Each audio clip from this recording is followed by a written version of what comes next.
India TV MP तक आपके साथ सच की आवाज। इंडिया टीवी एमपी तक न्यूज चैनल के सभी दर्शकों का बहुत बहुत स्वागत है। मैं हूं आपके साथ अंकिता। चलिए आज की शुरुआत करते हैं कुछ खास खबरों की ओर। मध्य प्रदेश के किसानों के लिए खुशखबरी है। सीएम के प्रयासों से केंद्र सरकार ने अन्नदाता से जुड़े कई अहम प्रस्तावों को मंजूरी दी। दिल्ली में सीएम ने केंद्रीय कृषि मंत्री शिवराज सिंह चौहान से मुलाकात की और सरसों किसानों के लिए भावांतर भुगतान को मंजूरी दी। साथ ही तुअर यानी अरहर की 100% सरकारी खरीद का रास्ता भी साफ हो गया है, जिससे प्रदेश के किसानों को उपज का उचित मूल्य मिलेगा। बैठक में दलहन और तिलहन उत्पादन बढ़ाने, फसल बीमा के बेहतर आकलन और ग्रामीण विकास योजना को गति देने पर सहमति बनी। बैठक को लेकर सीएम ने कहा कि हम किसान कल्याण वर्ष मना रहे हैं। इसी के चलते पंचायत और ग्रामीण विकास विभाग और कृषि विभाग के साथ बैठक संपन्न हुई है। राज्य सरकार ने जो अलग अलग कामों को हाथ में लिया, किसानों की आय डबल करने के लिए उस दिशा में काम हो रहे हैं।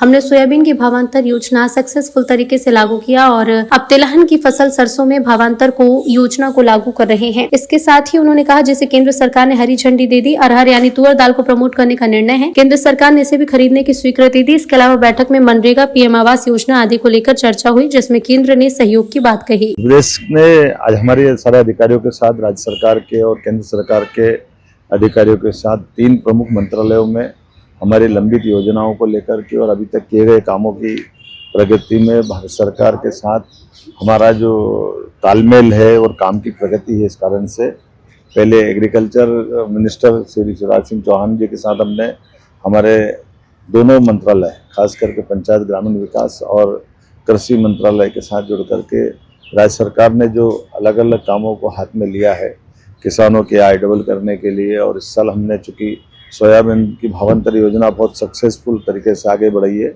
अब तिलहन को बढ़ावा देते हुए सरसों में भी भावांतर योजना का लाभ मिले, इस बात की आज हमने माननीय कृषि मंत्री जी के साथ चर्चा भी की और इस बात को फाइनल करते हुए उनसे ये पत्र भी लिया कि भावांतर योजना सरसों में भारत सरकार हमारी मदद करेगी। और इसी के साथ साथ अरहर, इसको हम तुअर दाल भी बोलते हैं, इसको भी लगभग 55 यूनिट लगाने के लिए और ख़ास करके दाल जितनी भी उत्पादित होगी वो सब राज्य में उसको भारत सरकार भी लेगी और हम उसको प्रमोट करेंगे। तिलहन का रकबा बढ़े, इस दिशा में भी निर्णय किया है। साथ ही साथ हमारे अपने राज्य के अंदर जो ग्रामीण आवास जब का कोटा जो बचा हुआ था वो भी लेने के लिए गाँव के साथ साथ हमारे विभिन्न गाँवों के अंदर किस ग्रामीण सड़कें हैं जो प्रधानमंत्री सड़क के माध्यम से बनती है, उनका जो कोटा है उस पर भी विस्तार से चर्चा हुई। आपस में कई प्रकार के कृषि विज्ञान केंद्र और कृषि को उन्नत बनाने के लिए भविष्य में कृषि मंत्रियों की अलग अलग राज्यों की बड़ी बैठक मध्य प्रदेश में आयोजित कराने के लिए ऐसे कई प्रकार के आयोजनों को लेकर विस्तार से चर्चा हुई। जैसे कि मैंने पूर्व में कहा था, किसान कल्याण वर्ष होने के नाते से हम अपने 17 अलग अलग मंत्रालयों को मिला करके पूरे प्रदेश के अंदर हमने अपने किसानों की बेहतरी के लिए एक अभियान चलाया हुआ। उस सिलसिले में ये मुलाकात की विधिवत मीटिंग हुई। मेरे साथ माननीय पंचायत ग्रामीण मंत्री श्रीमान प्रहलाद पटेल जी और हमारे सभी अलग अलग विभागों के अधिकारियों के साथ हमने कृषि भवन में ये मीटिंग संपन्न की।